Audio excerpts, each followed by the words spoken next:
กับทักทายสบายดีและสวัสดีครับผมเป็นพี่น้องเนาะบอกว่าจะอยู่ในประเทศหรือว่าต่างประเทศก็ขอต้อนรับพี่น้องเฮาทุกคู่ทุกคนเข้าสู่ซองบ่าวแพงเราเนื้ออีกคือเก่าคือเดิมกันเด้อพี่น้องเนาะมื้อนี้มาพบมาพอกับพี่น้องเฮาแพงก็จะพาพี่น้องเฮาไปสวนพี่น้องไปฉีดยาฆ่าหญ้าพี่น้องเพราะว่าบอนที่ว่าแพงฉีดกับบอนที่ว่าจะไปฉีดมื้อนี้ก็คือเป็นบอนที่ว่าแพงซักเข้าเนาะพี่น้องซักเข้าเขาก็จะใส่ยาฆ่าหญ้าไปกำจัดหญ้าเพื่อให้มันเกิดการเป้าแปลนพี่น้องเขาขึ้นมาก็สิให้ได้เขาของเฮามันงามเนาะพี่น้องเอามาตอนนี้เนาะแพงกับเมียก็กำลังเอาควายพี่น้องเอาควายเพื่อไปปล่อยไปเลี้ยงขอบเขตบริเวณบอนที่ว่าแพงกับเมียจะฉีดยาเนาะตอนนี้ก็มาฮอดจุดที่ว่าเลี้ยงควายกันแล้วพี่น้องเดี๋ยวเขาจะเอาควายออกจากคอกเนาะหลังจากนั้นสิไปปล่อยบอนที่ว่ามีหญ้าเนาะพี่น้องเอาเป็นว่านาเวียเขาสิเป็นจังใดกับไปเบิ่งน้ำกันเลยพี่น้อง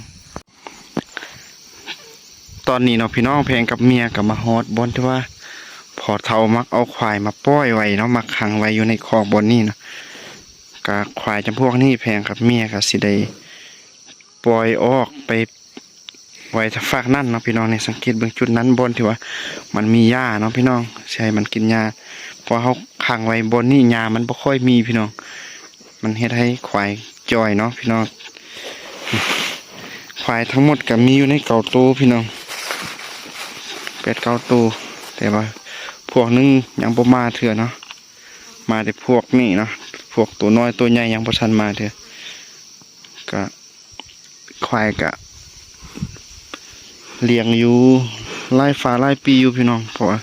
แต่ก่อนเนาะพอเท่าแม่เท่ากับมีไล่ตัวแต่ว่าเขาเจ้าก็ขายออก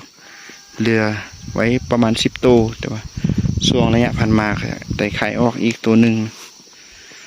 อยู่ในบ้านเฮาขายควายก็ค่อนข้างราคาสูงสมควรพี่น้องตัวหนึ่งก็ฮอด20ปลายล้านก็มีเนาะเบิ่งตามสภาพตัวใหญ่ตัวน้อยเนาะควายจำพวกนี้ก็คุณขนาดพี่น้องเพราะว่าแพงเคยเลี้ยงตั้งแต่ตอนมันยังน้อยเนาะตอนมันหากก็เกิดแพงก็ได้มาอยู่นำพ่อเฒ่าแม่เฒ่าก็ได้เลี้ยงเบิ่งแยงรักษาช่วยเขาเจ้าก็เฮ็ดให้ควายจำพวกนี้ก็เกิดมีการคุ้นเคยอยู่พี่น้องเฮ้อเฮ้อเฮ้อเฮ้อเฮ้อเฮ้อนี่มันคุ้นอยู่จังซี่หั่นแหละพี่น้องเวลามันเห็นเฮามันบ่ไปใส่แล้ว2ตัวนี่กันตัวผู้เนาะพี่น้องเมียก็กำลังเอิ้นควายเนาะเอาตัวแม่ตัวใหญ่2ตัวเพื่อเฮาสิ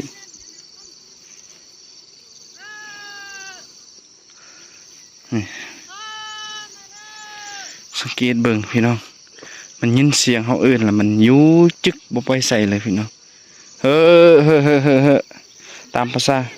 ป้าตามภาษาบ้านเฮาเนาะเฮามักเอิ้นตามท้องถิ่นเฮา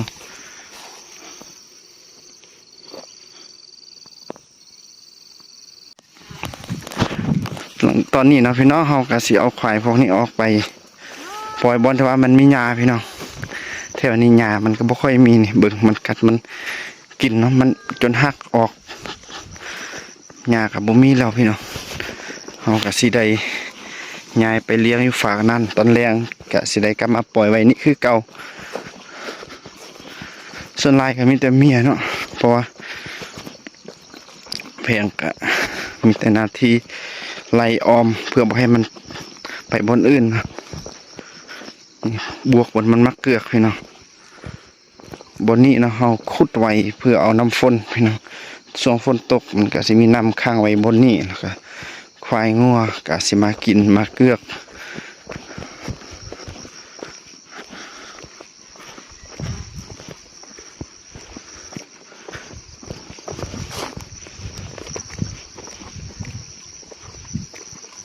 ย่ามัดมือเฮ้อ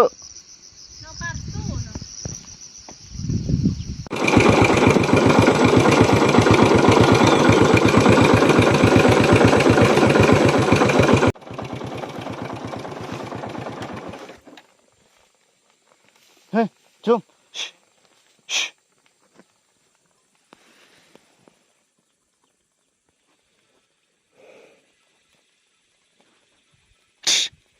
เฮ้ยเฮ้ยจุ่มจุ่มจุ่มจุ่มจุ่ม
เอาพี่น้องตอนนี้แพงกับกำลังยางไปเนาะพี่น้องนี่อันนี้ก็คือเตาซีดยาฆ่าหญ้าเนาะพี่น้องที่ว่าแพงจะเอาเตานี้ผสมยาแล้วก็จะซีดบอลที่ว่าแพงได้ซักเข้าให้ในระยะผ่านมาเนาะพี่น้องตอนนี้แพงก็กำลังยางยังบ่ทันได้ฮอดส่วนเถื่อเอาพี่น้องตอนนี้แพงก็ได้มาฮอดบอลที่ว่าจะซีดยาฆ่าหญ้ากันแล้วพี่น้องนี่อยู่ฟากนั่นเนาะพี่น้องเพราะว่าเฮาสังเกตเบิ่งไกลๆอาจสิบ่เห็นเนาะเพราะว่ามันมีเม็ดหญ้าน้อยๆเนาะปงใบยังน้อยเนาะเฮาสังเกตเบิ่งไกลๆอาจสิบ่เห็นแต่ว่าเฮาไปเบิ่งอยู่ติดอยู่หม้อๆหั่นอาจสิเห็นหญ้าน้อยๆเนาะแต่ว่าตอนนี้เฮากำลังย่างมาฮอดบ่นี้ก็เห็นผลไม้ป่าพี่น้องนี่ลักษณะจังสีนอนแดงๆงามๆเสพขนาดนี้พี่น้องรสชาติก็คล้ายคือกับมากันสตรอเบอรี่เนาะพี่น้องมีหลายต้นอยู่แถวนี้นะก็คือมันออกตามแคมน้ำแคมห้วย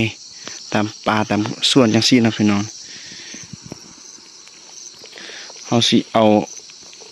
กินเนาะพี่น้องมากมันโคตรงามเลยพี่น้องคือกับสตรอเบอรี่กันเลยพี่น้องกกนี่ก็หลายอยู่แต่ว่ามันบ่สุกเทื่อพี่น้องแล้วก็มีอีกกกนี่แด่พี่น้องแต่ว่าส่วนหลายมันบ่สุกเนาะพี่น้องมักดกขนาดเลยแต่ว่ามันบ่ทันสุกเทื่อสุกเด้อสำนี้พี่น้องเอาเนาะพี่น้องตอนนี้แพงก็ได้ผสมยาที่ว่าจะซีดฆ่าหญ้าอยู่ในบ่อนนี้เนาะพี่น้องที่จริง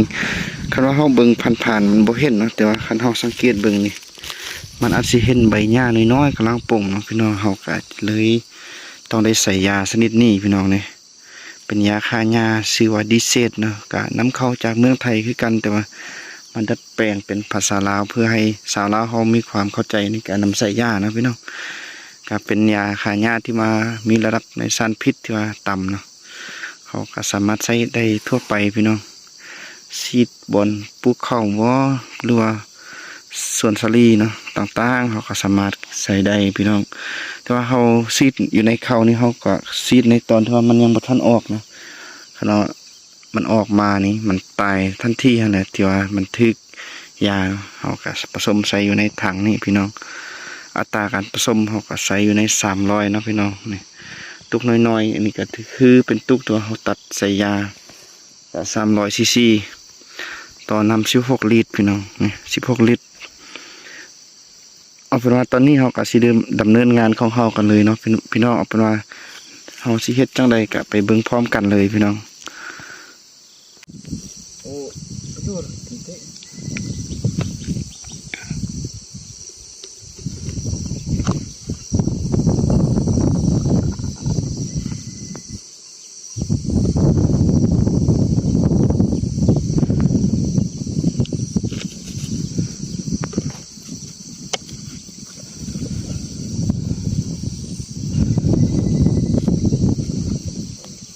ครับ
เอาเนาะพี่น้องตอนนี้แพงก็ได้กลับมาพักผ่อนจักหน่อยเนาะเพราะว่าฝนตกพี่น้องฝนฟอย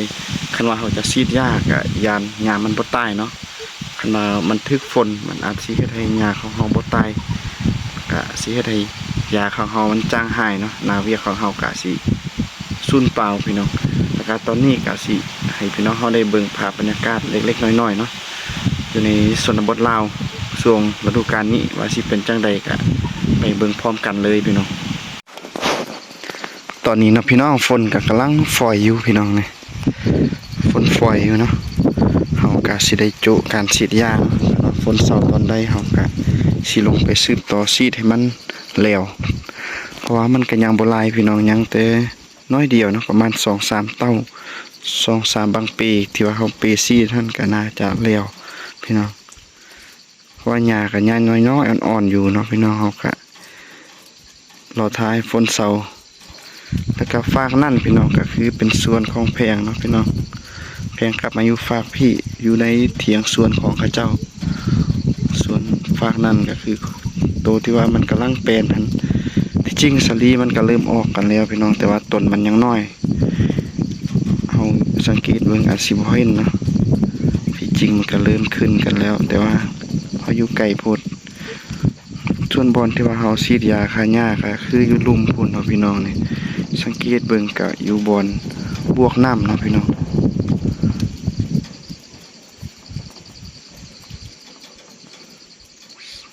กาสีประมาณนี้เนาะพี่น้องรอทาฝนเศร้าตอนใดเฮากาสีลงไปฉีดยาซ้ำให้มันเร็วเอาเนาะพี่น้องหลังจากที่ว่าแพงฉีดยาฆ่าหญ้าแล้วเนาะแพงก็ได้มาเบิ่งสาลีข้าวโพดพี่น้องที่ว่าแพงปลูกในเริ่มวันที่6เนาะปลูกวันที่6มื้อนี้วันที่10ปลายแล้วก็ถือว่าได้ 4-5 มื้อแล้วพี่น้องก็ให้มาเบิ่งก็ยานตัวนูมากัดมากินพี่น้องบนใดที่ว่ามีนูมากัดมากินเฮาก็เอาสารนูเนาะสารกำจัดตัวนูไปวางใส่เพื่อให้ งูมันตายเนาะถ้าว่างูมันบ่ตายมันอาจสิขวัดสิกินผลปลูกของเฮาพี่น้องแล้วก็ตอนนี้เนาะแพงก็สิให้พี่น้องเฮาได้เบิ่งสาลีก็กำลังออกอยู่พี่น้องเดี๋ยวสิให้เบิ่งนํกันพี่น้องตอนนี้ก็สิให้พี่น้องเฮาได้เบิ่งสาลีก็กำลังขึ้นน้อยๆอยู่พี่น้องนี่ต้นยางซำนี้เนาะพี่น้องนี่หากก็ได้10ได้6-7 วันพี่น้องก็ออกหลายอยู่พี่น้องออกส่วนหลายก็ออกดีอยู่พี่น้องก็ประมาณนี้เนาะพี่น้องสำหรับสาลีกับบอนนี่ก็ถือว่าเป็นบอนที่ว่าแพงกับเมียปลูกเป็นบอนสุดท้ายพี่น้องบอนอื่นก็เริ่มใหญ่กันแล้ว แต่ว่าบอนนี้กับบอนสุดท้ายถ้าว่ามันงามก็สิได้ฮักอยู่บางทีก็เขาปลูกซาขึ้นไปพี่น้องปลูกลาซาขึ้นไปบางทีมันอาจสิบ่งามเนาะพี่น้องมันขึ้นจังซี่ก็รอทาเบิ่งช่วงต่อไปพี่น้องเอาพี่น้องตอนนี้เนาะแพงก็สิได้กลับบ้านกับเพื่อนพี่น้องแต่ว่าก่อนกลับบ้านก็แพงก็ขอฝากซองอีกคือเก่าคือเดิมพี่น้องเพราะว่ามื้อนี้เนาะแพงก็ได้มาดำเนินงานของแพงก็สำเร็จเรียบร้อยกันแล้วพี่น้องแพงก็สิได้กลับบ้านพี่น้องก็พอดีตอนหนึงพี่น้องตอนเช้าเนาะภาคเช้าก็ถือว่าสำเร็จเรียบร้อยเฮาก็สิได้กลับบ้านกินข้าวอยู่บ้านพี่น้องแล้วก็สุดท้ายแพงก็ขอฝากซองอีกคือเก่าคือเดิมกันเด้อพี่น้องเพราะว่าแพงก็ได้นำเสนอวิถีชีวิตการเฮ็ดไร่เฮ็ดนาให้ทั่วเฮ็ดสวนไปวันๆจังซี่แหละพี่น้องจังใดก็ขอพี่น้อง FC เฮาช่วยกดไลค์กดแชร์กดติดตามเพื่อเป็นกำลังใจให้แพงได้เฮ็ดคลิปแบบนี้ต่อๆไปพี่น้องพบกันใหม่อยู่ในคลิปหน้าสำหรับมื้อนี้แพงกับตองขอกล่าวคำว่าสบายดีพี่น้องบาย